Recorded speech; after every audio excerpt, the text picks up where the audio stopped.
আজকের এই ভিডিওতে আমরা ডিসকাস করব এএনএম এবং জিএনএম যে পরীক্ষাটা হবে 2026-এ সেটার ব্যাপারে। তার নোটিফিকেশন কবে আসবে, কি রকম প্যাটার্ন এক্সামের এবং তার সিলেবাসটা কি এবং তার মার্কসের ডিভিশনটা কি, কত মার্কসের পরীক্ষা হয়, কত পেলে মোটামুটি একটা ভালো জায়গায় চান্স পাওয়া যায় এই ব্যাপারে। তো তোমরা দেখতে থাকো পুরো ভিডিওটা। দেখো, এএনএম এবং জিএনএম এই পরীক্ষাটা যেটা কি হয়, নার্সিংদের জন্য জেনারেলি পরীক্ষাটা এইচএস পাস যারাই করে থাকবে, এর কোনো আপার লিমিট নেই। এইচএস পরীক্ষা পাস করে থাকলে দেওয়া যায় এই পরীক্ষাটা। তবে একটা কন্ডিশন আছে, সেটা কি না, এইচএসে 40% মার্কস তোমাদেরকে পেতে হবে। এএনএমটা জেনারেলি শুধুমাত্র মেয়েদের জন্য এবং জিএনএমটা ছেলে এবং মেয়ে উভয়ই এই পরীক্ষায় বসতে পারে। প্রত্যেক বছর এই নিয়ে রিক্রুটমেন্ট হয় এবং ভালো মাত্রায় রিক্রুটমেন্ট হয়, স্যালারিও ভালো। তো তোমরা চাইলে এই পরীক্ষাটা কিন্তু দিতে পারো, খুব সুন্দর পরীক্ষা। তোমরা দেখে নিই এই পরীক্ষাটার প্যাটার্ন, এক্সাম প্যাটার্ন, কত নম্বরে পরীক্ষাটা হয় এবং তার সিলেবাসটা কি। এই পরীক্ষাটা হয় 115 নম্বরের। 115 নম্বরের। দেখো, এই পরীক্ষাতে থাকে life science, physical science, basic English, mathematics, general knowledge এবং লজিক্যাল রিজনিং। এতগুলো পার্টে পরীক্ষা হয়, কিন্তু এই পরীক্ষাটার মেন হলো বায়োলজি অর্থাৎ লাইফ সায়েন্স। এই পরীক্ষাটার মেন হলো লাইফ সায়েন্স। দেখো, লাইফ সায়েন্সে ক্যাটাগরি 1-এ থাকে 30টা কোশ্চেন। ক্যাটাগরি 1-এ থাকে কতগুলো? 30টা কোশ্চেন থাকে। এখানে কি আছে, এখানে নেগেটিভ মার্কিং আছে, -1/4 করে নেগেটিভ, অর্থাৎ 4টে ভুল করলে 1 মার্কস কাটা যায়। এখানকার প্রত্যেকটা কোশ্চেনের মার্কস হয় 1 করে। আর টোটালে কোশ্চেন থাকে 115 নম্বরের এবং টোটাল কোশ্চেন থাকে 100টা। টাইম দেওয়া হয় 1.5 ঘন্টা। ঠিক আছে, তো এখানে 30টা কোশ্চেন আসবে এবং কোশ্চেনগুলো সব 9-10 লেভেলের থাকে এবং ক্যাটাগরি 2-তে থাকে 10টা কোশ্চেন। এই কোশ্চেনগুলোর মার্কস হলো 2 করে এবং কি না, এই কোশ্চেনের অপশন 1-এর অধিক ঠিক হতে পারে, 1-এর অধিক ঠিক হতে পারে। এখানে কোনো নেগেটিভ মার্কস নেই। যদি তুমি একটা ঠিক অ্যান্সার করো, একটা ভুল অ্যান্সার করো, তাহলে তোমার কোনো মার্কসই থাকবে না। কিন্তু টোটাল দেখা গেল যে হয়তো 3টে অ্যান্সার ঠিক আছে, কিন্তু তার মধ্যে যদি তুমি একটা ঠিক করে থাকো, তাহলে সেই অনুপাতে তুমি কিন্তু কারেক্ট মার্কসটা পাবে। বোঝা গেছে? তো টোটাল এখান থেকে তোমার কোশ্চেন আসবে 40টা, এখান থেকে 30, এখান থেকে 20, টোটাল মার্কস থাকবে 50 মার্কস।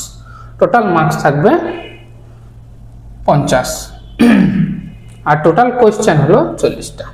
দেখো, পরবর্তী টপিকটা হলো ফিজিক্যাল সায়েন্স। এখানে কি হয়, ক্যাটাগরি 1 যেখানে কোশ্চেনের মার্কস থাকে 1 করে, এখানে তোমার কোশ্চেন আসবে 15টা কোশ্চেন আসবে, আর যার মধ্যে নেগেটিভ মার্কস থাকবে -1/4, অর্থাৎ 4টে ভুল করলে 1 নম্বর কাটা যাবে।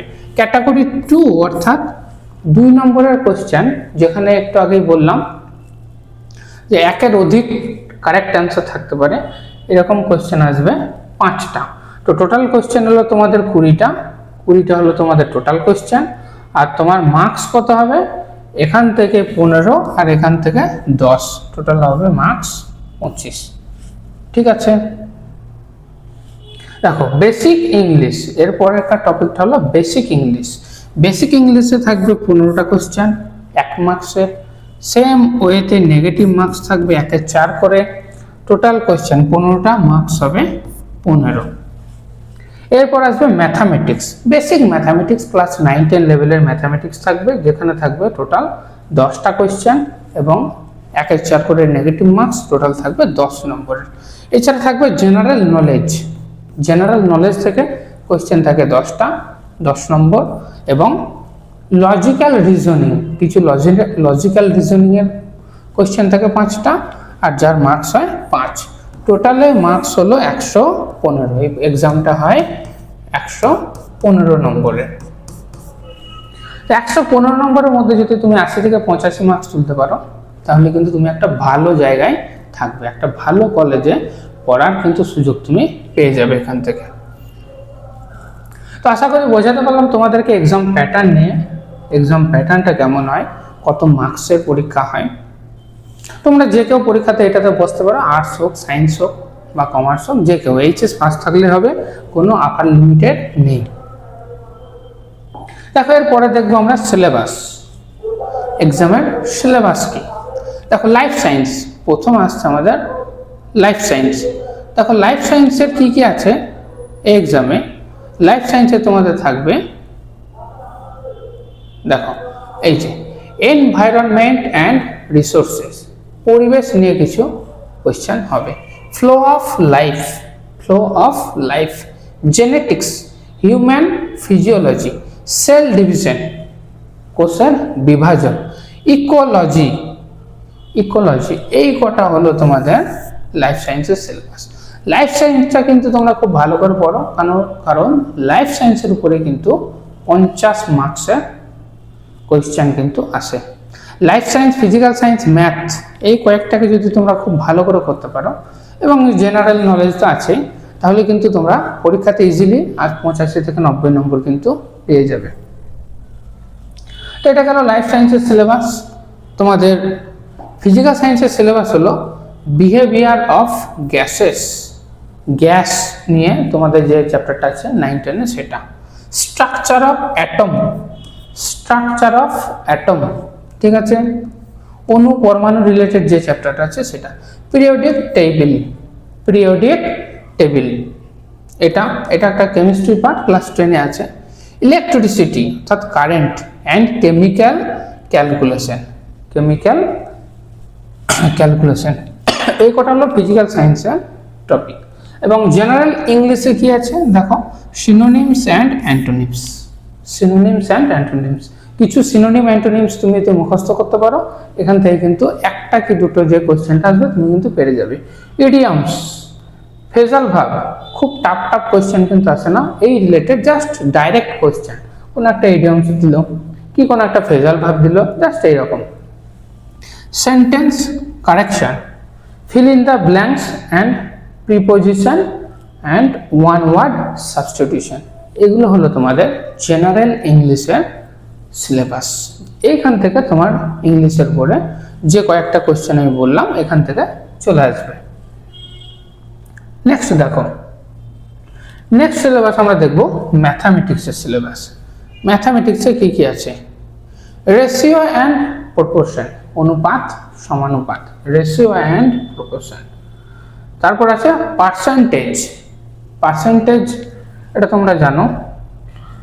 প্রফিট অ্যান্ড লস, লাভ ও ক্ষতি। এছাড়া আছে ইলেকট্রিসিটি, ইলেকট্রিসিটি এটা তো ভুল চলে এসছে, ইলেকট্রিসিটি এটা তোমার ফিজিক্যাল সায়েন্সে। হিউম্যান ফিজিওলজি এটাও তাই ফিজিক্যাল সায়েন্সে। প্রিপোজিশন এটা ভুলবশত এগুলো চলে এসছে, এটা হতে পারে ট্রিগোনোমেট্রি এখানে আছে। এছাড়া তাহলে তোমাদের ম্যাথামেটিক্সে কোশ্চেন হলো জাস্ট এই কটা। জেনারেল নলেজের কি আছে? কারেন্ট অ্যাফেয়ার্স, ইন্ডিয়ান জিওগ্রাফি, ভারতের যে ভূগোল আছে সেই পোর্শনটা, কিছু হয়তো 2 মাস থেকে 3 মাসের কিছু কারেন্ট অ্যাফেয়ার্স, ইন্ডিয়ান হিস্টোরি, ভারতের ইতিহাস, ওয়েস্ট বেঙ্গল হিস্টোরি, আমাদের ওয়েস্ট বেঙ্গলের ইতিহাস, এবং বেসিক সায়েন্স, বেসিক সায়েন্স একদম নর্মাল রিয়েল লাইফে ইউজ হয় এরকম কিছু বেসিক সায়েন্স। এছাড়া লজিক্যাল রিজনিংয়ে কি আছে? Analogy, classification, coding decoding, blood relation and series and pattern, এগুলো হলো লজিক্যাল রিজনিংয়ের পোর্শন। তো আশা করি তোমাদেরকে সুন্দর করে বোঝাতে পারলাম তোমাদের কি কি এক্সামে আসে। তো যদি ভালো লাগে থাকে ভিডিওটা অতি অবশ্যই লাইক করে দিও। আর এই রিলেটেড তোমার যদি আরও কোনো টপিকের উপর কিছু জানতে চাও তাহলে অবশ্যই একটা কমেন্ট করে দিও, আমি নেক্সট ভিডিওতে বাদবাকি পোর্শন নিয়েও আলোচনা করে দেবো। দেখা হচ্ছে আবার পরবর্তী ভিডিওতে।